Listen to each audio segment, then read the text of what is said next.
Welcome to Customer Success with Fahim Waaler, Norway's first and only customer success podcast. I'm Fahim. I'm the CEO and founder of Customer Catalyst, an all-in-one customer success platform. I've spent the last decade in SaaS, helping teams drive real results through customer success. And on this show, I will sit down with top CS leaders from around the world to share practical insights, strategies, and tools you can use right away. From best practices to the latest tech, we make customer success simple, actionable, and inspiring. Welcome to another episode of Customer Success with Fahim Waaler. Today, I'm excited to welcome Cara Benecke to the show. Cara is an accomplished customer success leader, currently heading the CS and support teams at Workflex. She's recognized as a top 100 customer success strategist. She's also a sought-after speaker and advocate for remote work. So, Cara, welcome to the show. Yeah, thanks for having me, Fahim. Really excited to speak with you today. You post a lot of great content on LinkedIn. It's actually our first notice to you, so I'm really happy to talk to you today. Thank you. I'm trying my best to actually post something interesting, so thank you for that. Yeah, I think I found it interesting. It's not so easy to find time to post on LinkedIn all the time, but I think you have a lot of valuable stuff to say. So before we dive into today's episode, could you please just introduce yourself a little bit to our listeners? Maybe a little bit about your role at Workflex, and of course a little bit about yourself. Yeah, sure. So my name's Cara. I'm head of customer success and support at Workflex. Workflex is a startup scale-up. We're a compliance software, and I've been with Workflex since the very beginning. So one of the first employees, and have set up the entire customer success strategy and team, and also took over then support. And very fast-growing company. So I'm never really bored. My career didn't start in customer success. I think with a lot of people that are now in customer success, the same. I actually started in marketing, and then came into retail, sales, key account management, did that for almost 8 years. And then, sort of hopped into the startup world and then made my way to customer success. And that's where I am today. Really interesting. I actually saw a post you did today, Cara, with, I think you said that you wanted to be a brand manager and then you found your love for CS. But it looked like things worked out in the end for you. Yeah, and I think it's also quite normal. I'm still surprised how nowadays we expect from 17, 18 years old to decide what they want to do the rest of their life. So I think you have to find your destination in the end. Yeah. In customer success, I talk with a lot of customer success managers and customer success leaders, and it's not like any of us. I think Annika Zuber said it in a great way. It's not like anyone's did go to school to become a customer success manager. So it's like we have to find our way ourselves. And I started with sales actually, and I think that has helped me a lot. But marketing is really interesting. It would also be interesting to hear about how you have set up your function at Workflex. We don't need to go in complete detail, but I think a lot of our listeners are interested in to talk with customer success leaders in the frontiers, right? Who actually do the work. So I think that's really looking forward to speaking with you today.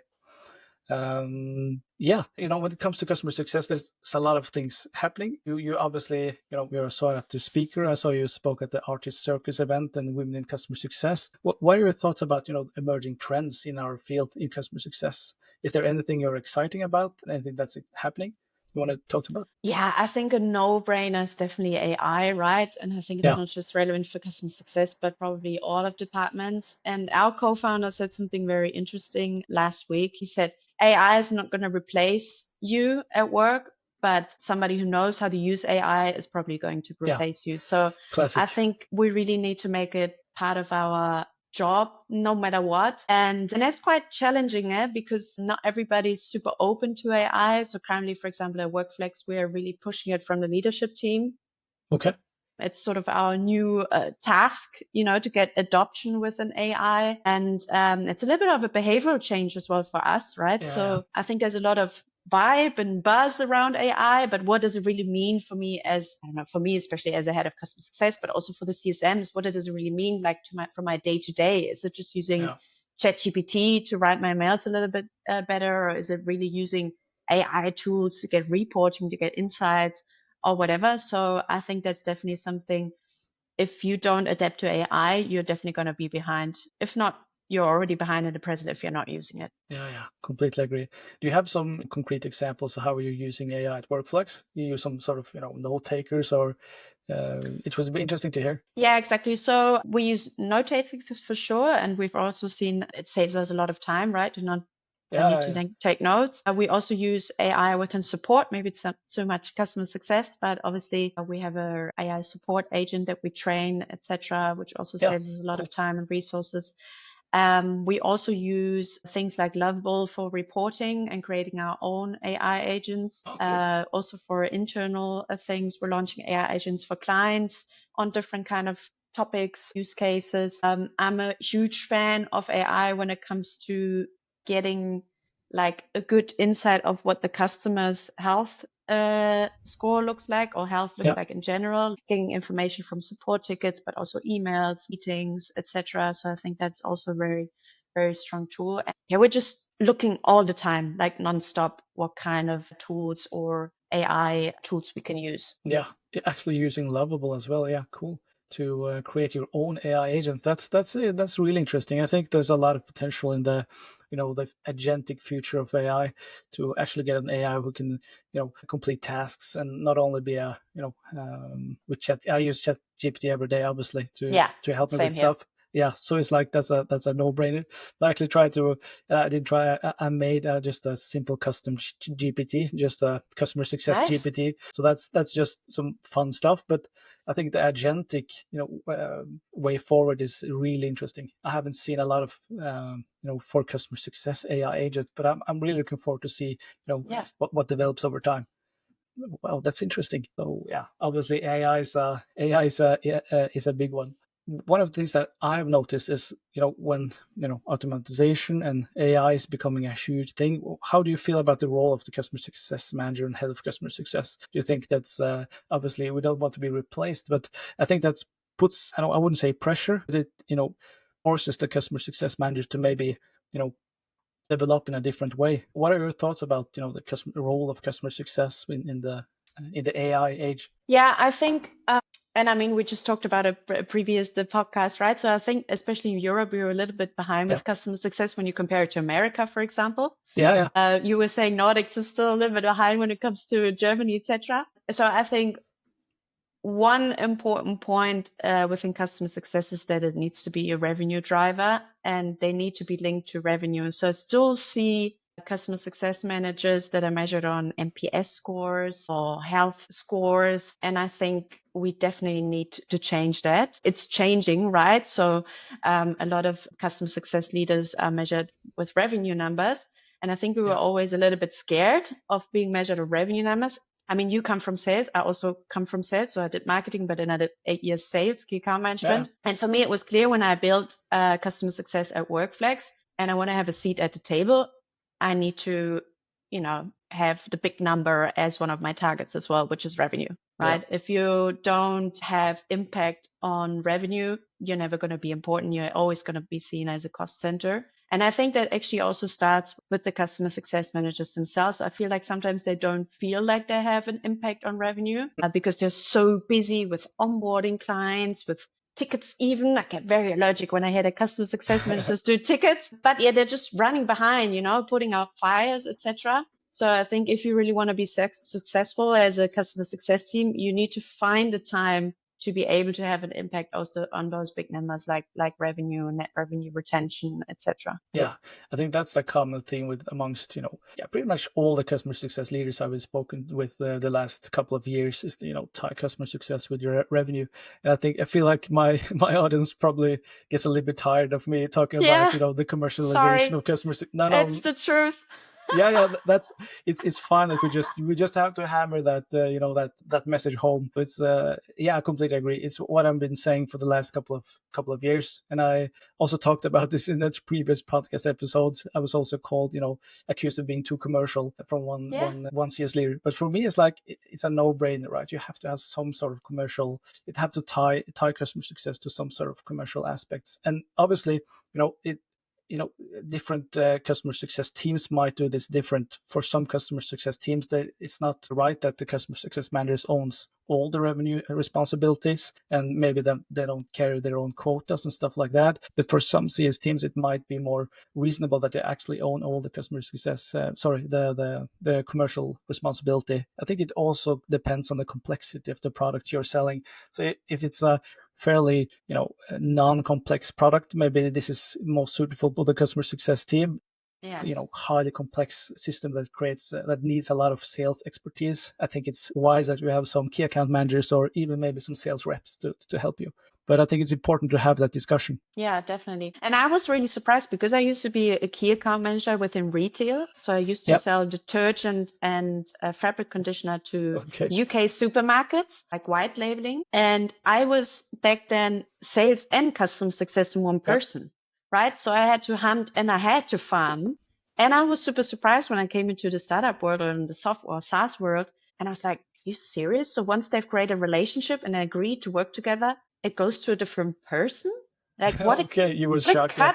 Yeah, what a cut in the relationship, right? Yeah. But it's in the end, both teams are revenue team, sales and customer success. So they're tied up to revenue, right? And I think that's something, I don't know, I'm really curious, maybe you also have an opinion of if that is maybe going to change at some point, where we don't have sales and customer success divided anymore, where we're actually going this key account management approach where we're like, okay, no, you close it, but you keep on expanding it, right? Yeah. And so I don't know what your thoughts on it are, but I think sometimes I see like it's a huge, can be quite dangerous when you have that point of contact change, and to get the momentum right in both teams, both think long term and keep on working on expansion. Yeah, that's a classic issue in customer success. So I think to answer that, I think it depends really on the organization. For me, what I found in the last 10 years working in customer success, it's difficult to find all of these qualities in the same person. So if you want to have a commercial person, and this person also has to be, really customer friendly and have the technical background and be a strategic advisor, it's difficult to have all this packed up in the same person. But I see some obvious, benefits with,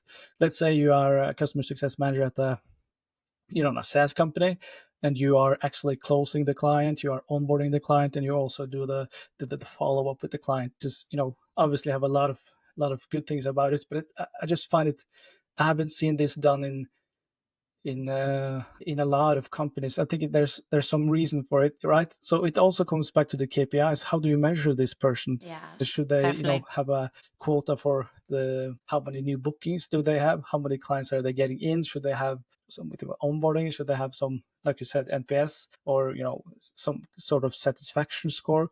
So it's difficult to have all this in the same person. But it's an interesting conversation to see if maybe this is, as the customer success world is maturing, maybe this is something that it blends more. And a lot of the clients I have worked with in my consulting practice has been, how do we fix the relationship between sales and customer success to have a smooth handover from sales and to customer success? That issue completely disappears if that's the same persons. I don't know if I answered anything, but it's interesting to to think a little bit about and have a conversation about. Yeah, and I mean it goes both ways, right? It goes customer success being more revenue driven, but it also goes sales being more long term oriented and not only on closing. So I've read, I think it was a couple of days ago, that HubSpot, for example, their sales managers and their commission is measured on long term revenue. So if there's a down sale of a customer that they closed, it will also go in as a negative in their quota, which I totally love, right? Because that definitely also solves a lot of issues of sales overselling, sales not thinking long term, etc. So, and I think that's probably going to happen, right? The KPIs are also going to be more intertwined, more put together, so both are actually working more in one direction rather than having those silos that we obviously they still exist. They're never 100% gone. But I really love the approach when I read it from HubSpot. From HubSpot, that's interesting. I saw a similar case with a customer I worked with a couple of years ago. What they did there is that the key account manager or the new seller is more correct to say, we're responsible for the contract for the first year. And after the first year, it's, the CSM's responsibilities. Yeah. It obviously creates a lot more, you can't just sell something just, okay, I have my commission, I don't want to speak to you no more. You have to actually, think long term. So that's interesting that HubSpot does this. It's really interesting. Obviously, the sales and customer success, cooperation is something that a lot of customer success organization here in Norway and in the Nordics as well. I'm sure this is important, obviously. Yeah, definitely. Totally agree. I was wondering about, if you could tell me a little bit about how you are, because you have set up the customer success, function at Workflex. Do you have some key learnings there? Just something interesting, maybe something that worked great for you, maybe something that hasn't worked so great. It would be really interesting to hear some insights there. Yeah, definitely. So I think one key learning was you cannot do it all at the same time. So obviously when you set something up, there's so much to do, so much you want to do, but you have to go step by step, and you really have to tell yourself, slow down, step by step. Yeah. Do the most important things first, and then you can start doing other things. So the way I started was, what is the most important thing for customers that make them successful and that made them stay with us? So I went into data analysis and had a look at, why did clients churn? Why did clients renew? Why did clients expand? And it turned out that the most important thing was onboarding. Like if the client was onboarded, and we are a tool that is used for international business trips and international remote work trips, like vacations. Okay. So it's sort of like benefits, but also more a compliance part when it comes to the international business trip. So it's something that the employees use, but our main point of contact is usually HR or global mobility. So if they have implemented the tool well enough within their own company, chances are very, very low that they're ever going to let us go, because they could straight away see the extra value. So, and that was what I concentrated on. I tried to, perfectionize our onboarding, make it more efficient, worked on that a very, very long time. It was probably the first 2 to 3 months I only looked at our onboarding. I think that's smart.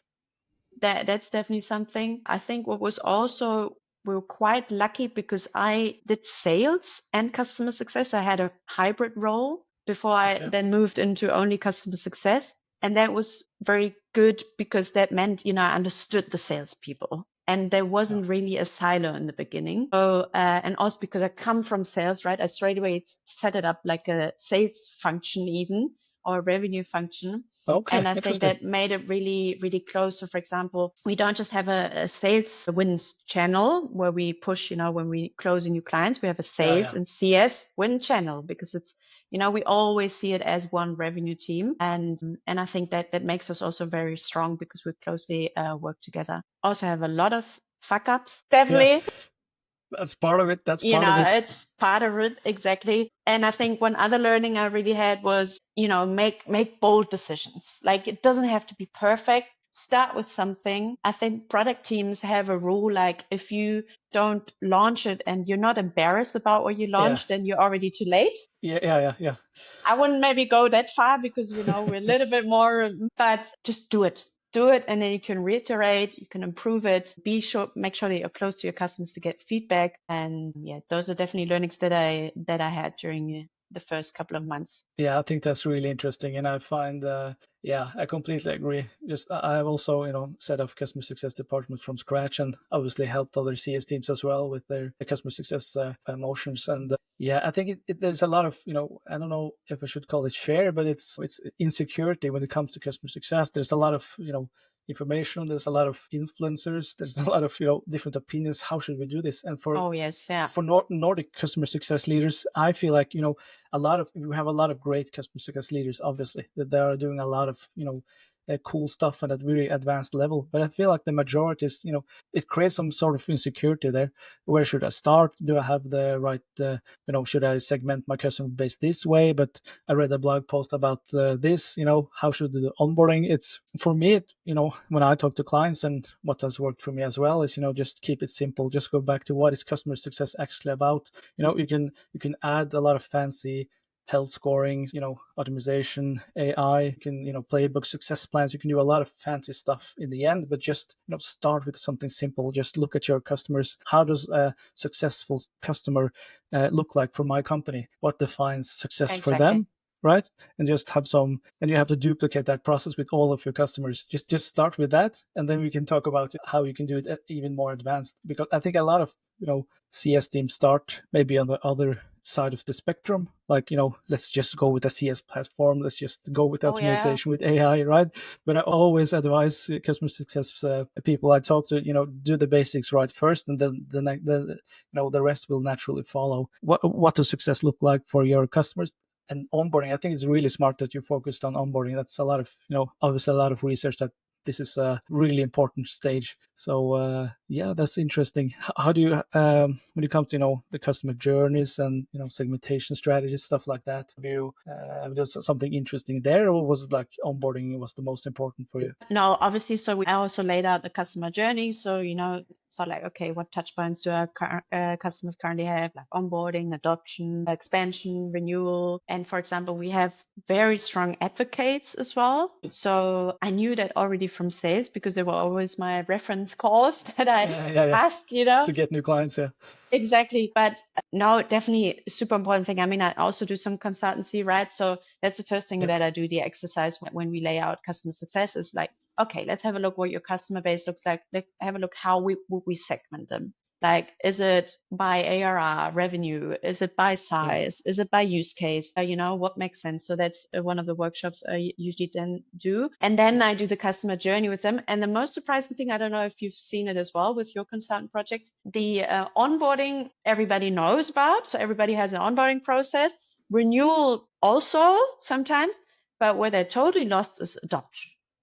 Like, there's nobody who takes care of like making sure that the client gets the value, keeps using the product, etc., and so forth. And that's really worrying. So when I first found it out with a couple of projects I did, I was like, the most important part. I mean, onboarding is very important, right? You set the stone and the path a little bit, but adoption, which is the one of the adoption, I mean, or the renewal already starts when you're in adoption, sort of. And they already decide within adoption if they're gonna, keep going with you. A lot of CS teams don't really have playbooks, rules, look at any indicators, etc. Wow, that's interesting. So that's what I also try to map out in the customer journey. Okay, what are triggers or what are metrics, KPIs that make me know that the client is successful in that phase? Like onboarding, what's the KPI? I don't know.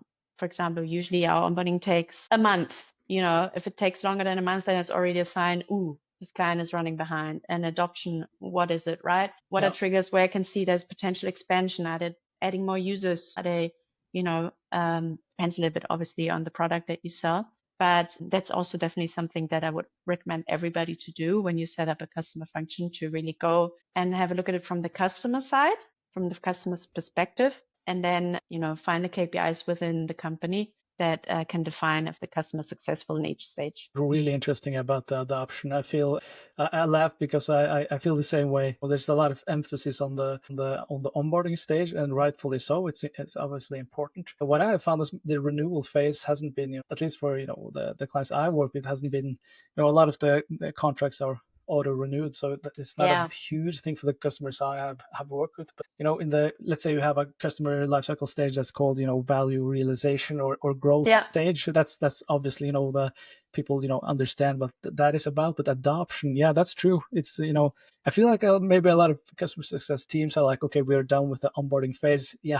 Everything went well. We're done. So now we can move on to the right. But how do you actually get the adoption of the product up? That's not so simple. Do you have some tips there? Because what I've seen is obviously to have some sessions with the customer, have a roadmap with the customers. This is the stages you need to go through in order to have this adoption. I think a success plan is a great way to achieve this as well. Yes. Yeah. What are your thoughts about that? How do you get customers to use the product more? Yeah, very good question, right? And I also had feeling like customers become more complex every time. Yeah. I think a very important part also of the onboarding is to define together with the customer what does success mean for them. Yeah, right. And I mean, you just mentioned it, success plan, but sometimes it's not even necessary to make a real success plan. Sometimes it's just, hey, what are your, KPIs that you need to hit, and how can I help with my product so you hit your KPIs? Great. Because I feel sometimes clients also struggle with the success plan because they don't really know what it is and what it gives them. So I always like to put it like, hey, if you use this product, like how would it make your life better or your work life better? And how can I help you, achieve this? I think that's definitely something that you also set the tone within the onboarding and that you have to keep track of, right? And then obviously you're not going to be able to call every client and say, hey, I've seen that you haven't used my product for a while anymore. There you need to then find a good way with your segmentation. So let's say you maybe have some low touch and high touch customers. Obviously with high touch, yes, you probably need to reach out, because they're too big and too important for your company. But with low touch, I think there's a great way to set up sort of like a digital customer journey, right? We see the usage drop. You have certain triggers. Hey, then, we write an email and we ask, hey, how are you doing? What is going on? Do you need any help? Hey, here's a customer success story from a customer in the same industry who've done this ABC. So it's really becoming that educator and trusted advisor then to show him what the real value is. And also, and maybe not a lot of CS leaders will agree with me on that, there you can also straight away see if the customer really was a good fit. Yeah. Right? So That's true. Sometimes, and I also said that to my team, if you then see the customer's just not a real fit and they didn't understand the product, stop wasting time. Like chances that you're going to get them on a higher usage are so low. I rather want you to concentrate on clients then that really got it, and you can push the usage and you can expand and et cetera, than trying to find ways how to make a bad customer or a bad fit customer, renew, because in the end, it's going to be a customer that is just you're going to spend so much time on without any real value. And then we're back again to revenue, right? So set your priorities right and, put your time on where you can drive revenue.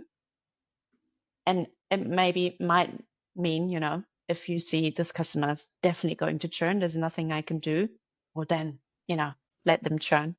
Yeah, I think that's an honest thing to say, and I obviously agree to some extent, because if it's a bad fit from the start, customer success starts with the sale in my book. So it's difficult to have great customer success if they have been oversold or the product doesn't do what it's actually promised. Then it becomes nearly impossible for customer success to deliver extra value. So I think that's a really important thing there. Yeah. And I mean, obviously, I'm saying, let them go. The task, obviously, you have then is go back to sales and say, hey, this customer wasn't a good fit. Let us have a look at what ICP you're actually attacking.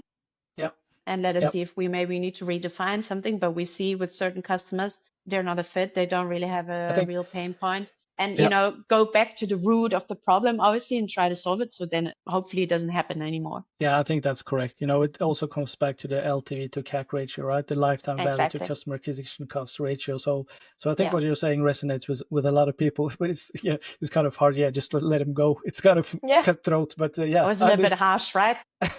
Yeah, I understand what you mean. It has to, they have to see value, or else it becomes difficult. Just finishing up. Obviously, we have talked a lot about practical tips, but just a quick closing up this episode. Do you have some advice for CSMs, CS leaders, just who want to succeed in customer success, just like you have? Do you have some final words there? Yeah, definitely. And I speak to a lot of customer success, and they ask me the same questions, like, what do I need to do, Cara, to, for example, get promoted or get into a leadership role? I had a manager once, and I was a brand manager. So I actually did my dream job. I was a brand manager for Hellmann's mayonnaise, but I had so much on my plate that I couldn't do everything. And my manager said back to me, Cara, you're going to be a good manager if you know which 20% can fall off your table. So prioritization is the most important thing. And I see it with customer success managers. We always get more accounts. We don't get any head counts. Everybody's full of stuff. Everybody's coming reactive. And I think customer success managers cannot hear it anymore. Be strategic, blah, blah, blah. And I totally get it, right? So what I would definitely give as an advice to customer success manager is know how to set your priorities. If you're not clear on them, talk to your manager and ask him or her and say, hey, I have so much on my plate. I think I'm going to concentrate on A, B, C. Do you agree, or would you change anything? And then you make sure you have at least 10% out of your time where you work on things that really make an impact, not just for you and your role, but for the entire department in customer success. So something that you work on that just makes your customer success department either more efficient or more successful to really stand out as a great customer success manager. So that could be tasks like, I don't know, I've realized that every time we send a newsletter out with our new product features, clients have a lot of questions, right? So I'm going to sit down and review the questions, and I'm going to make sure we have a better template or a better way of communicating our product newsletter so the questions don't come back. This means we save X amount of time. We become more efficient. So start working on things like that to really make yourself stand out and, make your department better. And don't just look at your own KPIs, but look also at what impact can you drive within the company. Wow, that was a really strong way to close, Cara. Thank you so much for sharing your experience, and I really appreciate you taking the time. Thank you so much. Thank you for having me, Harvey. Thank you so much for listening. If you enjoyed this conversation, don't forget to subscribe and share this episode. See you next time.